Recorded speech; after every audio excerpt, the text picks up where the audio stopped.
Hello दोस्तों, Bharat petroleum और Hindustan petroleum के बारे में हम वीडियो में बात करने वाले हैं, जहां पर फाइनल रिजल्ट्स बहुत ही जल्दी आने वाले हैं और साथ साथ में बोनस और डिविडेंड उनके बारे में भी चर्चा होने वाली है। तो दोस्तों नोट करके रखिए, 9 मई 9 को आप नोट करके रखिए, जिस दिन दोनों ही कंपनियों के रिजल्ट आने वाले हैं। दोनों ही अलग अलग कंपनियां हैं, ऑयल मार्केटिंग, ऑयल रिफाइनिंग में दोनों भारत की टॉप कंपनियों में उनका नाम आता है। तो रिजल्ट मई 9 को आने वाले हैं और दोनों ही कंपनियों के द्वारा बोनस भी कंसीडर होने वाला है और बोनस के साथ साथ में फाइनल डिविडेंड भी रिकमेंड होने वाला है। तो इन सब चीजों पर हम इस वीडियो में और डिटेल में बात करेंगे। तो देखिए, सबसे पहले हम जो बोनस वाला पार्ट है उसको कवर करते हैं। देखिए, बोनस का मतलब क्या है कि एक एक्स्ट्रा शेयर आपको मिल रहा है। देखिए, अब कोई भी रेशियो हो सकता है, 1:1 हो सकता है या फिर 1:2 हो सकता है। ये हमको रिजल्ट जब आएंगे तब हमको पता चलेगा। तो फॉर एग्जांपल 1:1 रेशियो है, तो सोच लीजिए आपके पास 100 शेयर है, तो आपको और 100 शेयर मिलेंगे। तो एक तरीके से आपको रिवॉर्ड है और इसके लिए आपको कोई पेमेंट नहीं करना है। दूसरी चीज है, जब बोनस आता है तो जो नंबर ऑफ शेयर्स जो है वो कंपनी के इंक्रीज हो जाते हैं। फिर जो शेयर प्राइस जो है वो कम हो जाता है। अब शेयर प्राइस कम हो जाएगा तो क्या होगा, लिक्विडिटी इंक्रीज हो जाएगी। सोच लीजिए किसी कंपनी का कुछ 100 का प्राइस है और सोच लीजिए 1:1 के रेशियो में बोनस आया है, तो उसका शेयर प्राइस क्या हो जाएगा, 50 हो जाएगा। ठीक है, अब ज्यादा शेयर आपके पास है तो भविष्य में ज्यादा डिविडेंड भी मिलने की संभावना यहां पर हो जाती है। तो देखिए, यहां पर आपको थोड़ा कंफ्यूजन हो सकता है, आपको लगेगा कि ये कुछ स्टॉक स्प्लिट जैसा यहां पर हो गया है, लेकिन एक डिफरेंस होते हैं यहां पर बोनस और स्टॉक स्प्लिट में। बोनस में आप देखेंगे कंपनी एडिशनल शेयर्स प्रोवाइड करती है। मैं आपको एक एग्जांपल देता हूं, जैसे ये देखिए, ये बजाज फिनसर्व है। ठीक है, 2022 में उनके द्वारा भी बोनस आया था। ये देखिए, ये उनकी बैलेंस शीट पे मैंने क्लिक किया और ये बैलेंस शीट में ये वाला पार्ट देखिए। ठीक है, ये बजाज फिनसर्व है। ठीक है, बीपीसीएल एचपीसीएल नहीं है। उनका इक्विटी कैपिटल देखिए 80 करके है। 2022 में बोनस आया, अब 2023 में देखिए ऑलमोस्ट उनका इक्विटी कैपिटल जो है डबल हो गया। ठीक है, और जो रिजर्व्स है वहां से उन्होंने जो भी पेमेंट जो है बोनस का है उन्होंने किया है, मतलब शेयर होल्डर ने पेमेंट नहीं किया है। तो एडिशनल शेयर रिजर्व से आए, आपका जो शेयर कैपिटल है वो इंक्रीज हो गया कंपनी के। जो सोच लीजिए जैसे इस केस में जितने भी शेयर थे 1:1 रेशियो में बोनस था, तो उसके ऑलमोस्ट डबल हो गए।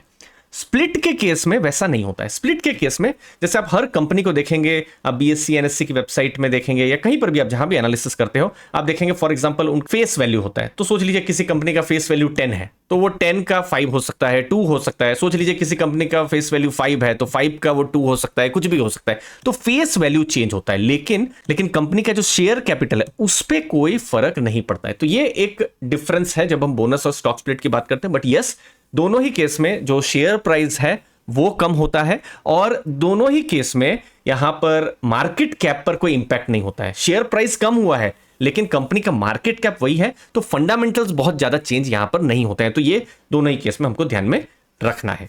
अब भारत पेट्रोलियम और हिंदुस्तान पेट्रोलियम के डिविडेंड और रिजल्ट का जल्दी से प्रीव्यू कर देते हैं। तो सबसे पहले डिविडेंड की बात करते हैं। भारत पेट्रोलियम के केस में आप देखेंगे लास्ट ईयर 4 रुपीज का डिविडेंड आया था और उससे पहले अच्छा साल था, 16 रुपीज का डिविडेंड आया था। अभी का जो साल है, जो अभी जिसका रिजल्ट 9 मई को आने वाला है, ऑलरेडी 21 रुपीज का इंटरिम डिविडेंड एक बार आ चुका है। कब, दिसंबर के महीने में। ठीक है, और इंटरेस्टिंग इसीलिए हो गया, जब अभी रिजल्ट आए थे जनवरी फरवरी में, तो 9 महीनों का ईपीएस 105 था। मतलब एक शेयर आपके पास है तो एक शेयर का प्रॉफिट 105 रुपए है। उसमें से लास्ट 2 साल का डेटा देखें तो कंपनी का जो डिविडेंड पे आउट है 30 से 40% के बीच में है। तो आप ऐसा मान सकते हैं 30 to 40 के आसपास में डिविडेंड का एक्सपेक्टेशन रखा जा सकता है। अब देखिए, इसमें सबसे बड़ा जो नंबर हमको अभी पता नहीं है, रिजल्ट आएंगे तो और क्लियरिटी आ जाएगी। जैसे 105 है, अब ये फाइनल ईपीएस 120 भी हो सकता है, 130 140 भी हो सकता है, 110 भी हो सकता है, 105 भी हो सकता है, गिर भी सकता है, 100 भी हो सकता है। ये फाइनल ईपीएस नहीं पता है, तो इसीलिए ये जस्ट एजम्पशन है। अब आप पूछ सकते हैं कि क्यों ये ईपीएस तो घटना नहीं चाहिए, लेकिन देखिए ये ऑयल एंड गैस सेक्टर है और खासकर यहां पर हम देखते हैं कि जो मार्जिन्स हैं, अगर क्रूड के प्राइस बढ़ते हैं तो थोड़ा मार्केटिंग मार्जिन पर इंपैक्ट हो जाता है। तो इसीलिए कभी कभी जब रिजल्ट्स आते हैं एक क्वार्टर में भी आपको बहुत बड़ा डिफरेंस देखने को मिल सकता है। जैसे ये भारत पेट्रोलियम का एक डेटा आपके साथ में रखता हूं, ये देखिए, ये मार्च 2022 से जून 22 है, तो एक ही क्वार्टर, लेकिन आप प्रॉफिट्स में देखिए, मार्च में 2803 करोड़ का प्रॉफिट, अगले ही क्वार्टर 3 महीने में 6000 करोड़ से ऊपर का लॉस। तो ये थोड़ा सा इसीलिए ईपीएस का प्रिडिक्शन थोड़ा डिफिकल्ट हो जाता है। अब देखते हैं बहुत जल्दी रिजल्ट आएंगे। जो फाइनल ईपीएस होगा देखते हैं कि इस बार क्या क्या डिविडेंड पे आउट हो रहा है, 30-40 के रेंज में हो रहा है या ज़्यादा हो रहा है, कम हो रहा है। तो भारत पेट्रोलियम ऑयल रिफाइनिंग और मार्केटिंग में बड़ा प्लेयर है। गवर्नमेंट का ऑलमोस्ट 53% स्टेक है। बीच में बात चल रही थी कि गवर्नमेंट उनको डाइवेस्ट करेगी, लेकिन वो बात अब नहीं है। 14% रिफाइनिंग और 22% पेट्रोलियम प्रोडक्ट जो है बीपीसीएल के द्वारा होता है। फाइनेंशियल ईयर 23 जिसकी मैं यहाँ बात कर रहा हूँ कि अचानक से ये प्रॉफिट से ये लॉस में कंपनी आई, उस समय में जो 2-3 क्वार्टर थोड़े टफ थे। ये देखिए लॉस, फिर थोड़ा प्रॉफिट में आया, फिर देखिए बहुत बड़ा प्रॉफिट आया, क्योंकि ये जो यूक्रेन लड़ाई हुई थी तो क्रूड का प्राइस बहुत स्पाइक अप कर गया था। तो उस हिसाब से जैसे पेट्रोल जो पंप है वहां पर प्राइस जो उतना बढ़े नहीं थे तो कंपनीज को लॉस हुआ था। अब लास्ट जो ईयर जो था उसमें क्रूड के प्राइस कम हुए तो कंपनियों ने प्रॉफिट करना यहां पर शुरू किया है। अभी का लेटेस्ट देखेंगे तो Q3 तक तो ठीक था, लेकिन Q4 में थोड़ा स्पाइक हुआ है। और Q1 में भी हम देख रहे हैं कि ऑयल प्राइसेस ज़्यादा है, और इनफैक्ट इलेक्शन से पहले गवर्नमेंट ने भी कुछ ₹2 का जो प्राइस है उसको भी कम किया था। तो अगेन वो इम्पैक्ट शायद Q4 में उतना नहीं देखने को मिलेगा, वो Q1 में देखने को मिलेगा। अब उसका रिजल्ट जो है जुलाई अगस्त में आएगा। अब देखते हैं कि मैनेजमेंट क्या कहता है, उनकी क्या कमेंट्री होती है। तो बहुत जल्दी रिजल्ट आएंगे तो हम आपको शेयर कर देंगे। अगला नाम जो है हिंदुस्तान पेट्रोलियम। अब देखिए हिंदुस्तान पेट्रोलियम की तरफ से भी अभी फरवरी में 15 रुपीस का डिविडेंड आ चुका है। लास्ट ईयर कोई डिविडेंड नहीं था, बीपीसीएल की तरह उनको भी लॉस हमको देखने को मिला था। आप यहां पर देख सकते हैं, ये देखिए मार्च से जून देखिए, ये देखिए मार्च में 2503 करोड़ का प्रॉफिट, अगले ही क्वार्टर में 11,931 करोड़ का लॉस। फिर बाद में प्रॉफिट हुआ और अब तो आप देखेंगे कि बहुत अच्छा प्रॉफिट हमको देखने को मिल रहा है। तो लास्ट ईयर तो नहीं था, उससे पहले 14 का डिविडेंड था, उससे पहले 22.75 का डिविडेंड था। अभी जो 9 महीने आए हैं तो 83 का ईपीएस चल रहा है। तो उनका भी हम जनरली देखते हैं कि जो डिविडेंड जो है वो आप ऐसा मान सकते हैं कि 30% के आसपास में पे आउट रहता है। अभी शेयर प्राइस 514, जो मार्केट कैप है 72,920 करोड़ के आसपास है। अब फाइनल ईपीएस देखते हैं कितना आता है।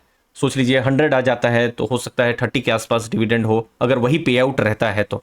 और सोच लीजिए उससे भी ज़्यादा हो तो हो सकता है डिविडेंड भी बढ़ जाए। तो वो जब रिजल्ट्स आएंगे तो हमको पता चलेगा। और अगर 83 ही रहा तो वही 23-24 के आसपास में डिविडेंड। बट अगेन देखते हैं कि क्या बोर्ड ऑफ डायरेक्टर्स डिसाइड करते हैं, तो वो डिपेंड करेगा। हिंदुस्तान पेट्रोलियम के केस में 2 बड़ी रिफाइनरी है, एक मुंबई में और एक वाइजाग में। और वाइजाग रिफाइनरी में जो कैपेसिटी है उसका एक्सपेंशन यहाँ पर हुआ है, तो और ज़्यादा यूटिलाइजेशन हो रहा है। एक रिसेंट एक इंटरेस्टिंग चीज़ यहाँ पर हुई है, वो है डीमर्जर। उनका जो लुब्रिकेंट जो बिजनेस है उसका डीमर्जर हुआ है, तो उस पर कुछ ग्लोबल कंसल्टेंट की रिपोर्ट्स आना बाकी है। ये कुछ ब्रोकरेज रिपोर्ट्स में पढ़ रहा था, उनका ऐसा कहना है कि यहाँ पर कुछ वैल्यू अनलॉकिंग जैसा फ्यूचर में हो सकता है। अब इस पर जब कंसल्टेंट्स की रिपोर्ट आएगी तो हमको और पता चलेगा कि इसकी क्या वैल्यू है, क्या फेयर वैल्यू होनी चाहिए। बाकी एचपीसीएल मार्केटिंग मार्जिन पर बहुत उनका बिजनेस डिपेंडेंट है। रिफाइनिंग तो है लेकिन मार्केटिंग पर बहुत ज़्यादा डिपेंडेंट है। सोच लीजिए क्रूड के प्राइस बहुत ज़्यादा बढ़ जाते हैं तो फिर शायद इनका जो बिजनेस है उसको इम्पैक्ट हो जाए, जैसे हमने देखा था। अब May 9 का वेट करते हैं। सब्सक्राइब करके रखिएगा अर्ली फाइनेंशियल आज़ादी दोस्तों। मुझे उम्मीद है इस वीडियो से आपको वैल्यू जरूर मिली होगी। थैंक यू दोस्तों।